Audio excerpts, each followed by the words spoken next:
Right. So let me discuss the another topic of today is the synchronization threads, synchronizing threads. Let me discuss about this topic, synchronizing threads. Why we require synchronization? First of all, that is the question here. Synchronizing is nothing but, say for example, this is a multi-threading, no doubt, right? So as I said you one example, that when you are watching a movie, that video streaming is going on. Parallelly, when the lips movement is going on between the actors or between the people who are there, based on the lip movement, the audio also match. The audio has to be matched, as well as whatever the text you are displaying in the bottom of that screen, whatever it is displaying, that also be matched to that audio, right? So this video streaming, audio, and the text which is in the bottom of that screen has all three together has to be matched. This is a video streaming is one thread, audio is another thread, text is another thread. Three threads has to be synchronized properly so that it has to be give a proper way of presenting, proper way of matching all together. If it is a mismatch, then streaming is going in, lip movement is going one way, audio is going in another way, text is going to be displaying another way. Like this, the gap should not be there. The time slot, whatever you are going to giving for that video and the audio and whatever for the text has to be match synchronizing. So once it is going to be talking about that one, the audio properly has to be matched. Once based on the audio release, automatically the text has to be display of that. Very milliseconds, only small milliseconds has to be there, the gap between this two, video streaming to the audio streaming to the text, so that it will be properly matched. If the video stream is not, audio is moving fast, video streaming is slow, then it is a mismatching, right? So such type of things we have to be avoid with the help of synchronizing. Synchronizing means mapping to that all the threads together synchronously. If you map to the threads, then definitely the problem will be resolved. See in this figure, synchronized method we are going to using. If 5 threads are there where it is locked, the synchronized method if you are going to using, it is going to be locked by the thread 1. The remaining threads 2, 3, 4, 5 is going to be waiting for that. So this is the synchronized over there. Let me discuss about this topic, synchronizing of this. Okay, so see,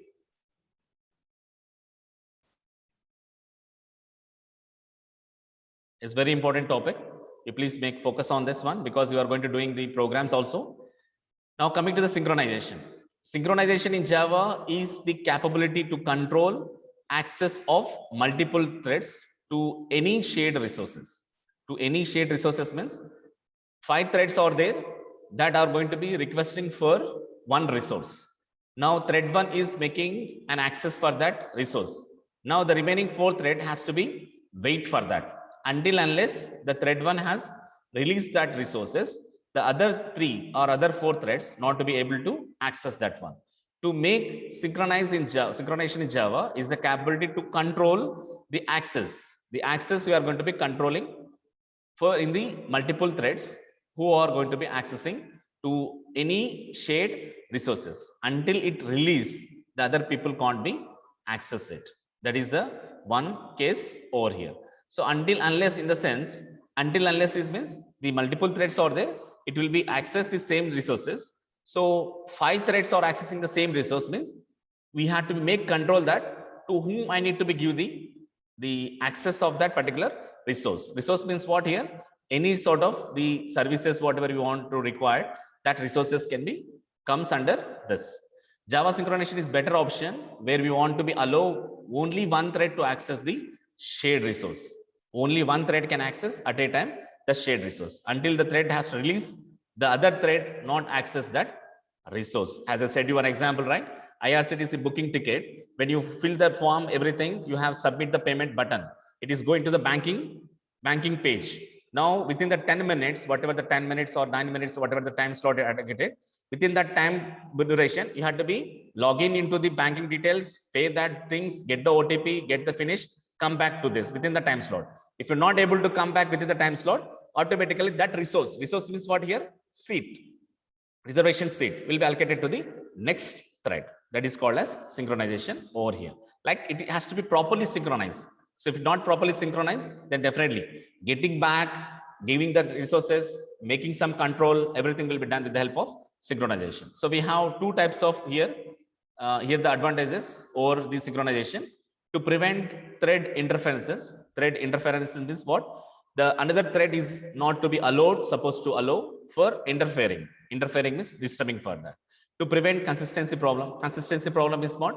If the same seat is allocated to two different the travelers means it is a big problem, right? This is my seat means my seat. It's not like getting a kerchief, putting a kerchief on a bus. It's not like that, right?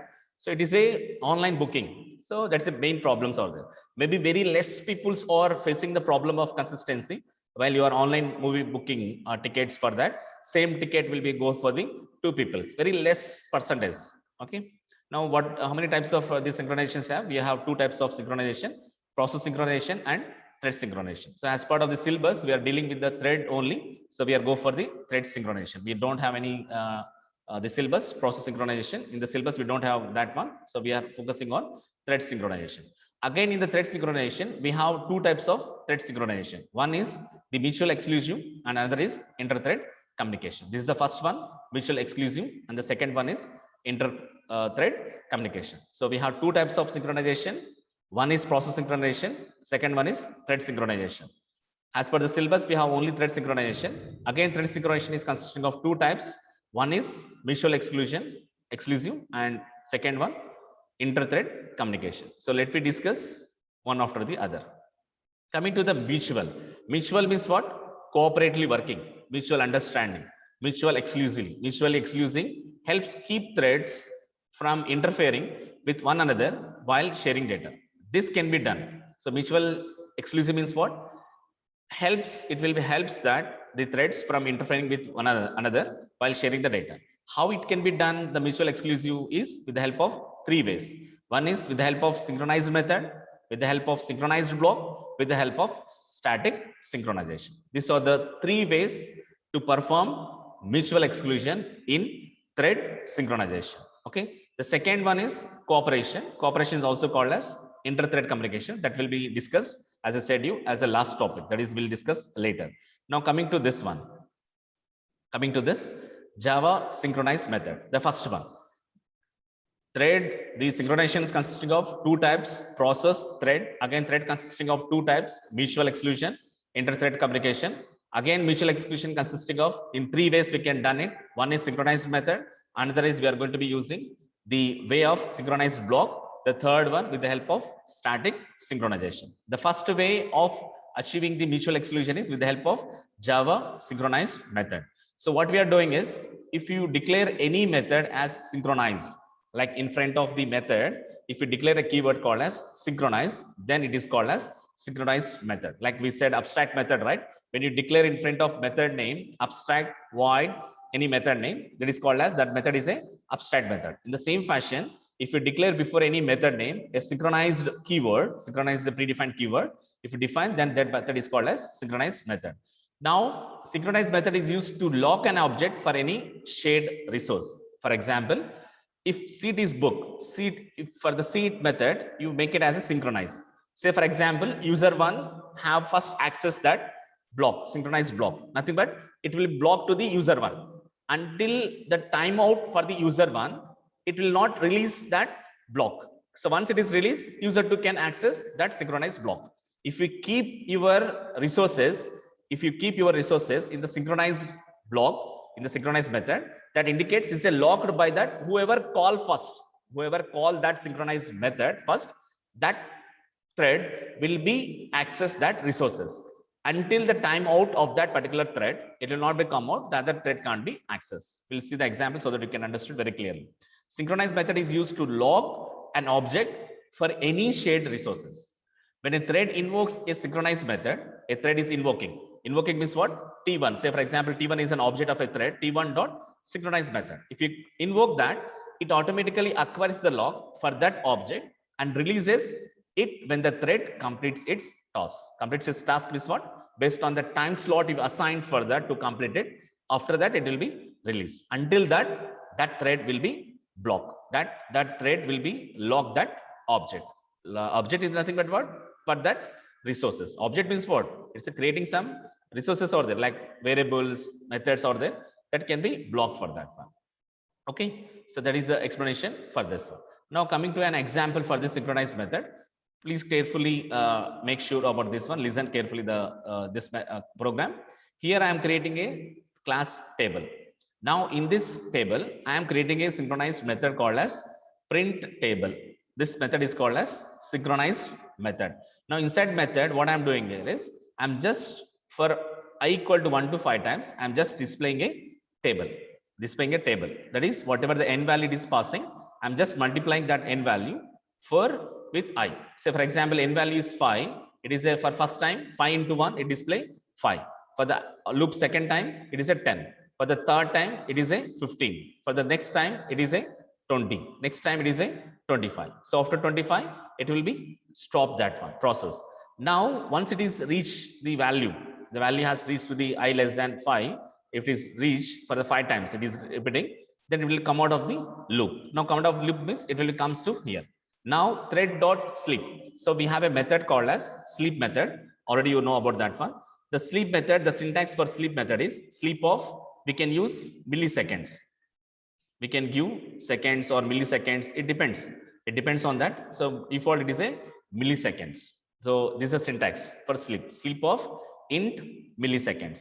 Now sleep of here we are going to doing. You are giving us 400 milliseconds. So 400 milliseconds the thread will be goes to in sleep. Anything has raised any exception, it will be catched by this one. So here the try block has closed. Here the catch has closed, and here 3 closing braces are there. What are the 3 closing braces? One is for loop, one is for print table, one therefore is class. So this is a table class. What will be there in the table class?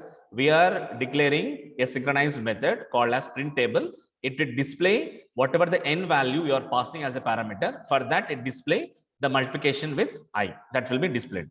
And once it is done, it will goes to sleep for 400 milliseconds. Okay. Now coming to the next part of the code. I am creating a class called as myThread1, which is extend from thread class. Now I'm creating an object for the previous class. Just now we have created table class, an object reference that is T.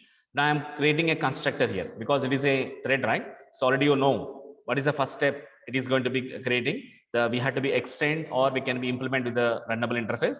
The second step, we have to create we can go for a constructor of self. So super dot, we can call T or this dot T equal to T. So for this class, we are making extend threads here. So what we are doing here is whatever the object reference you are passing, that you are going to passing as a reference here, that object reference. So already you have remember the 3 steps, right? So please remember that 3 steps. With the help of extend thread or with the help of implement runnable, we can do the first step. Second step, we have to create the object reference. The third step, we have to be create and constructor for that. So for this constructor, the parameter we are passing as this object reference itself for this class, right? So this dot T equal to. So this dot T equal to means what? T. So whatever it is going to calling, whoever is going to calling this constructor, that will be assigned to this thread. That will assign to this thread over here. Now this is under this, because it is extended, definitely we have to be implement the run method. So run method, what it is doing, the logic it is writing as T dot print table. What is the T here? Object reference of whom? Table class. So object reference of that, with the help of that, we are calling print table method. So print table method of 5. It is n value here is 5 over here. So that is end of this my thread constructor and end of the run and end of the class here. Okay. So this is one part of the program. Next, coming to the next part of the program.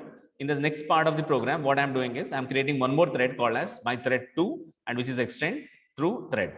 And I'm creating an object reference table for the table T, and this is a constructor, this dot T equal to T. This is how we are going to be making same program, same block of the class, only just we are changing instead of print table of 5, we are changing as 100.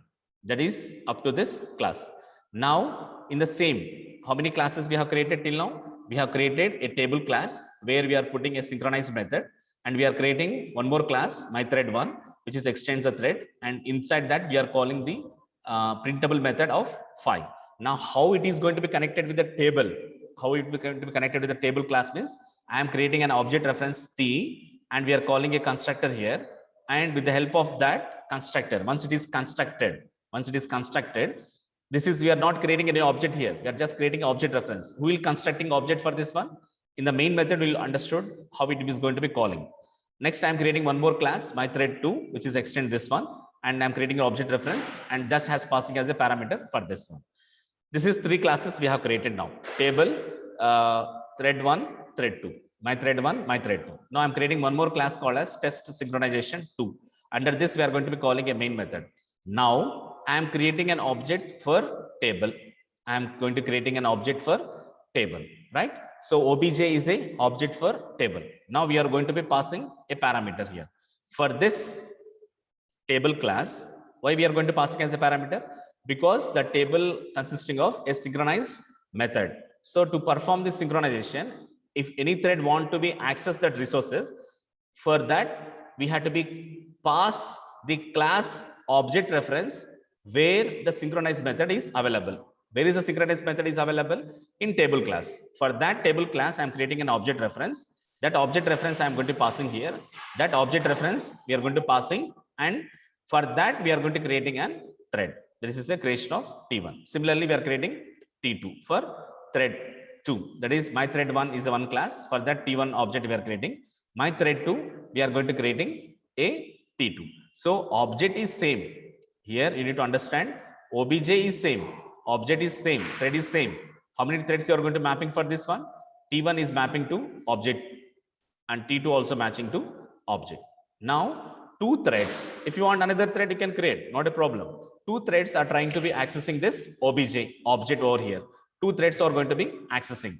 Now T1 is accessing obj, T2 is also accessing obj. Now whoever give the first access, T1, T2, T1 or T2, T1 if first will be blocked means until T1 releases it not give to T2, right? So T1 dot it is start.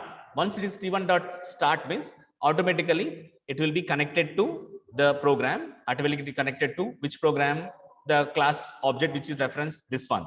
You have refer this. Once T1 dot start means where the cursor will goes from here, the main program starts, create an object, create the 2 objects for thread 1, for thread 2, one more object, T1 dot start. Where the program goes, the cursor goes to from here to, the cursor goes to here.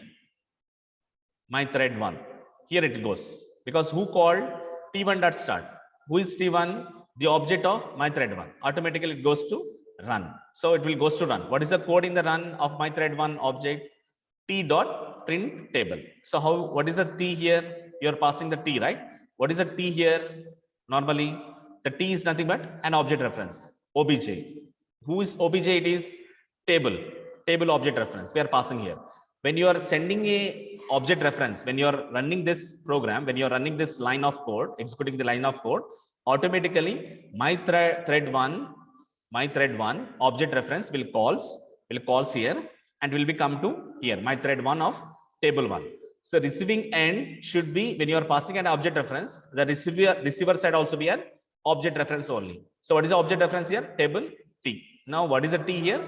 The object reference for table. So I am calling T dot printable of 5. So once T dot printable of 5 will be goes here, it is synchronized. Now T1 has logged the resources of printable. Until unless it release, it not be go by access by T2. So what we will do, the end value here is 5 into 1, 5, 10, 15, 20, 25. Once it come, it goes to sleep. Once the T1 has to go to sleep mode, again it will be, the cursor will comes to here, comes to T2. So T2 dot start. From here, the T2 dot start, the program execution goes to, who is T2, whose object T2 is?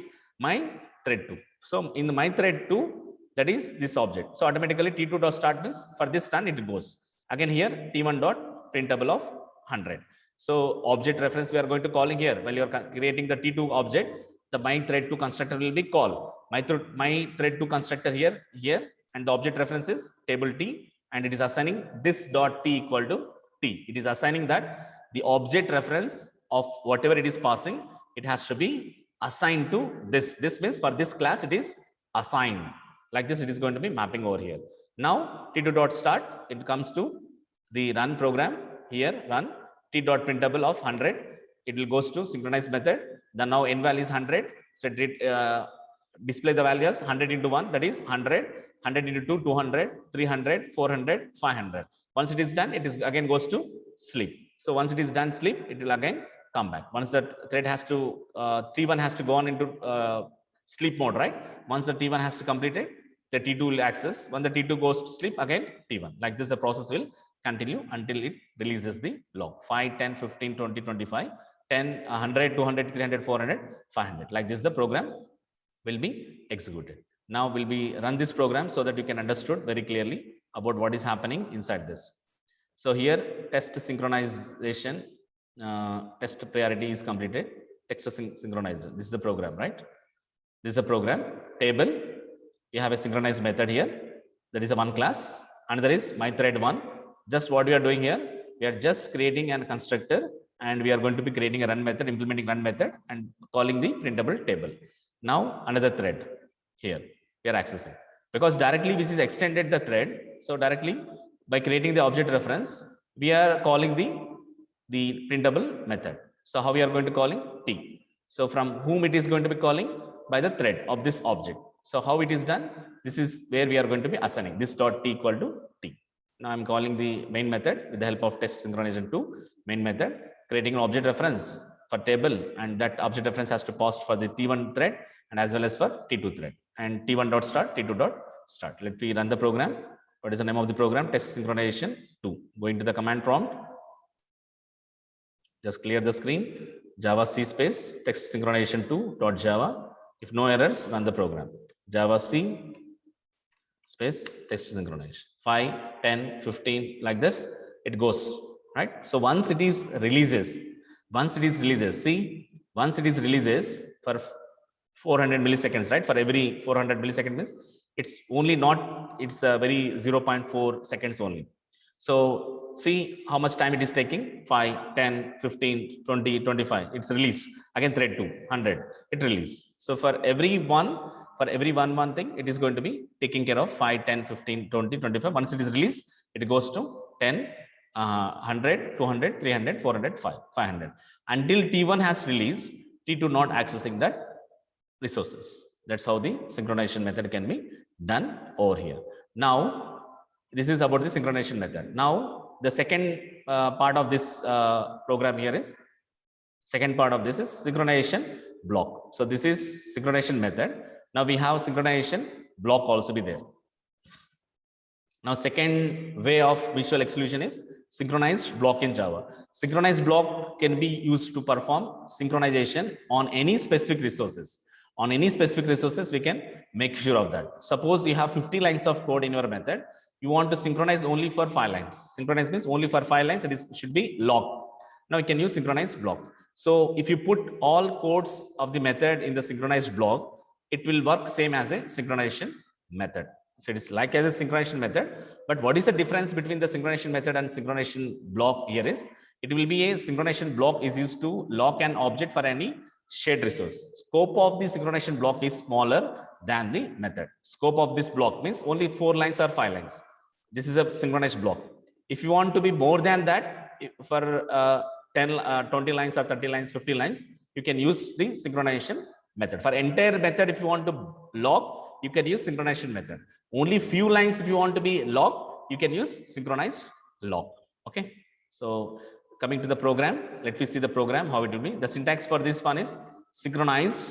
Just simply we can use synchronized object reference expression. And whatever the code want to be blocked, whatever the lines of code we want to be logged, you can put in this open braces and close braces that lines of code. Okay, this is a syntax, synchronized followed by the parenthesis and the code of lines of code which you want to be logged. Coming to the program, the same program whichever you have done, there in the we have created a table, right? The table class. Now there we are called as synchronized void printable. For entire method we are calling as synchronized. But now here what you are doing, only for these lines. See, only for these lines you want to make as a synchronize. Say for example, I'm talking about that only for this lines. If you want to make as a synchronize for this block, you can use for this block synchronized object reference method. Object reference method means what? This means for this method only, for the printable method only, for this class only, this synchronized this. Only this lines will be lock. Whoever call first this method, whoever calls first this synchronize, that lines will be blocked to that particular thread. So once it is released by the thread, automatically the other thread will be accessed for that one. So this is the same code, only not to be when you are running the program, same code, except you have to be add this two lines, replace these two lines. So previous code already we have, right? We have in that what we have done in the previous lines of code. Here is synchronized block. What we have written? Synchronized void printable here. So you have removed this synchronize. You have to write as a synchronize of this. That's all. The rest of the code is same. It can be accessible. The lines of code will be blocked. The same thing we can be do it, but only the change here is only the change you need to be do is only whichever the lines of code you like to be, that lines of code we need to keep that into synchronization mode. Okay. So if you want, we can run the program, the same code. Just what I am doing here is I'm not changing anything. Just I'm putting as I'm removing this. And I'm keeping one more method synchronized of this open braces, and it will start here and it will be end here, right? So one more parenthesis, save, and open, go to the command prompt, clear the screen. Okay, Java C, synchronize 5, 10, 15, 20, 25, 100, 200, 300, 400, 500. So not only that synchronization method, but also synchronization block can also be used with the help of a synchronized block. Okay, that is one here. Fine. The third way. What is the third way of mutual exclusion? Is static synchronization. Static synchronization is nothing but if you make any static method as synchronized static, the method name, automatically it will be lock will be on the class, not on the object. Meaning here is previously just now we are going to talking about you are locking on the object. Now will be the lock will be on class, not on object. Example, here for a my thread 1 class you have created an object, right? For my thread 2 class you have created an object. So if thread 1 T1 T2 it is going to be accessing T1 after the releasing of T2, after releasing of T2 T1 can access. This is the only is a good. But when you make T1 try to access the object 2, maybe sometimes, right? So this thread also we can access this object 2, or maybe T3 I want to access object 1. Sometimes it will want to be accessed. At the time, to make sure, as I said you one example, right? IRCTC booking or online movie ticket booking. If you want that, maybe that person can be booked in another slot of the things. Can be accessed. Maybe in online movie ticket, somebody can book the first class, somebody can be booked in second class. It's not mean that there can also the user one can also come from can book the second class also, can book the second class user can book also first class tickets also. It maybe depends on that. There can be access that object, there can be access this object. Object means resources here. If there is a chances. So until unless if there is a processing that there is a try to access that one, because in the same program you are creating this object, right? In the same theater only, first class tickets or the second class tickets or there is a chances. So at that time when you want to book such type of things, we can use this static synchronization. The detailed information let me discuss about this one.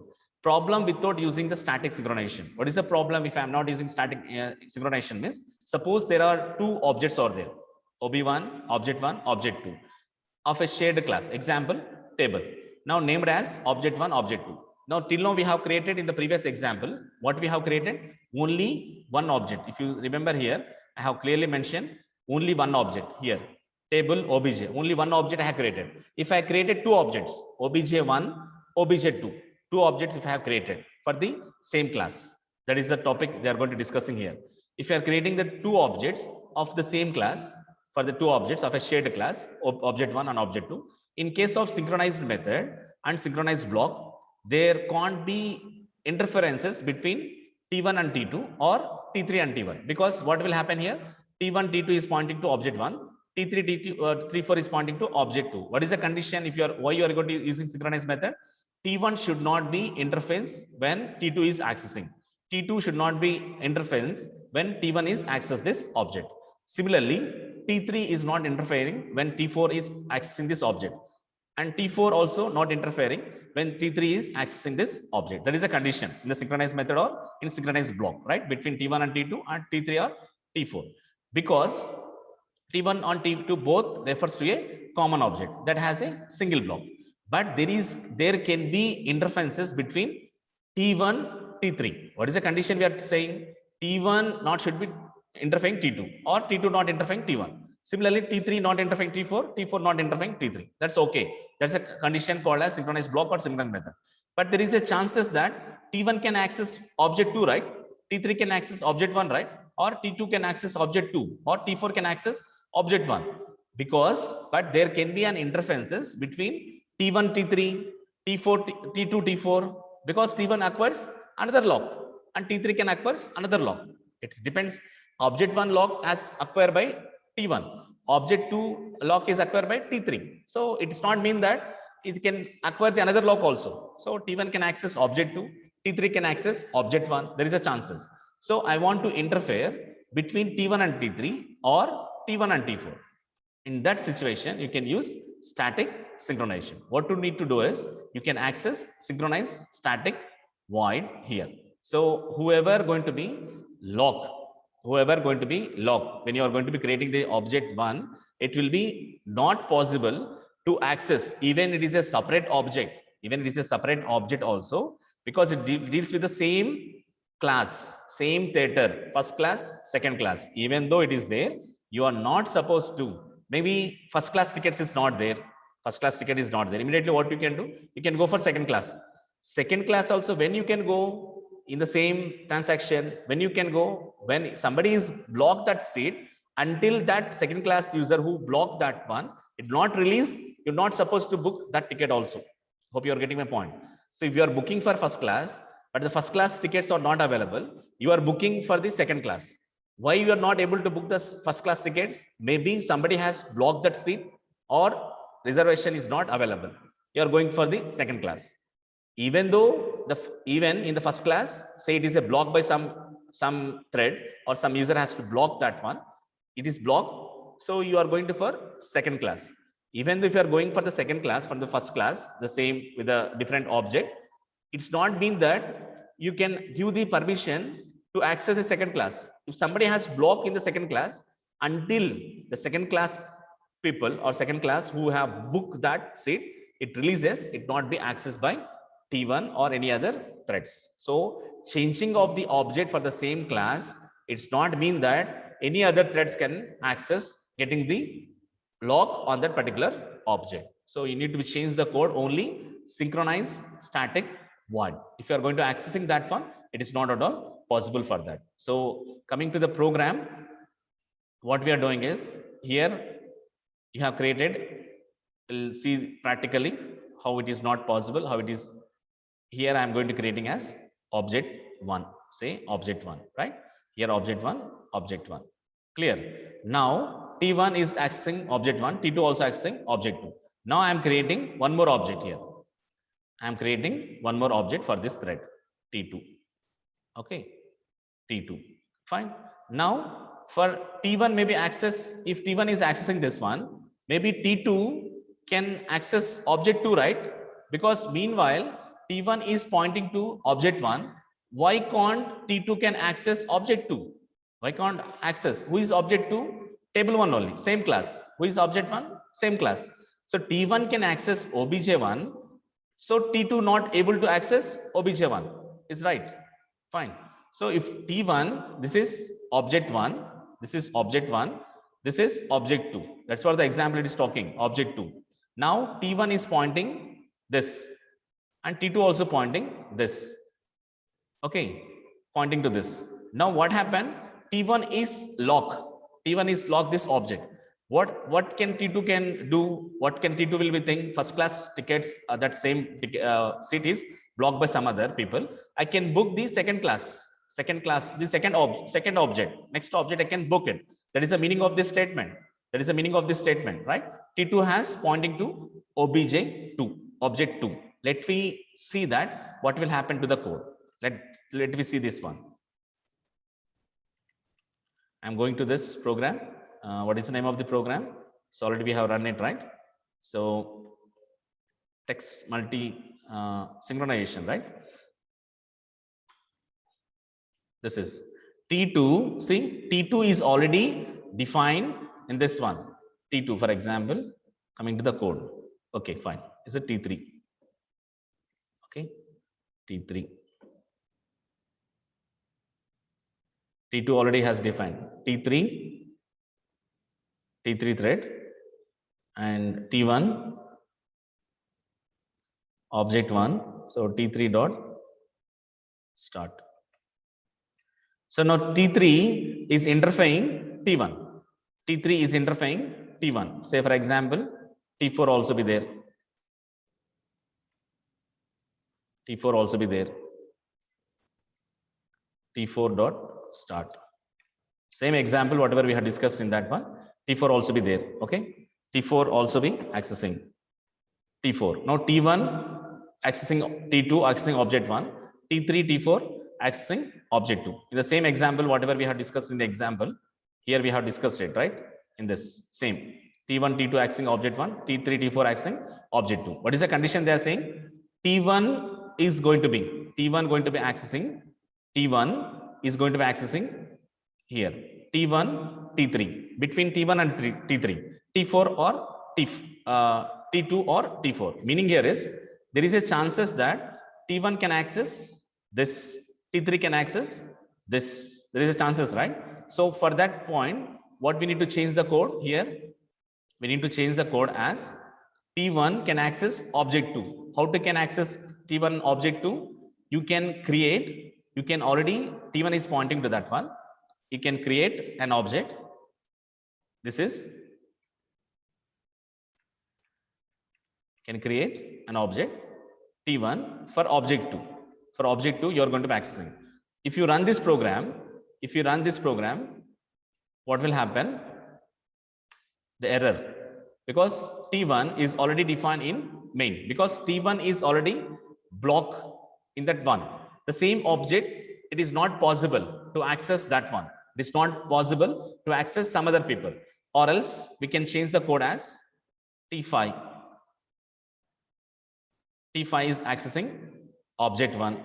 Say for example, until unless it release that one, it can't be accessed.